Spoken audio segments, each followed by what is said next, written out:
কেউ যত স্মার্ট আর চালাকি হোক না কেন, ওই মানুষটার দেমাগ আর অ্যাটিটিউড মাত্র 30 সেকেন্ডে ভেঙে দিতে পারে। আজ এই ভিডিওতে আমি তোমাকে সেটা শেখাবো। মন দিয়ে শোনো।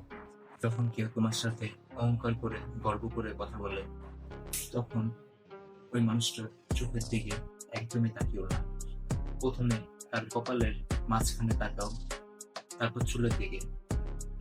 দেখো যে চুলে কিছু আছে, অদ্ভুত লাগতেছে। এইবার মন দিয়ে শোনো, হালকা একটা হাসি দাও। তারপর হঠাৎ করে তার চোখের দিকে তাকিয়ে স্বাভাবিকভাবে কথা বলা শুরু করো। বেশ, কাজ শেষ।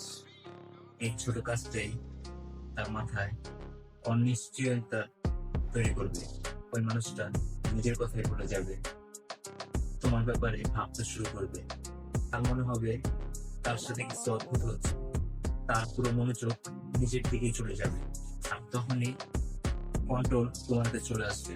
হ্যাঁ, মন দিয়ে শোনো, হয়তো আমাদের আর কোনোদিন দেখা হবে না, তাই ফলো করে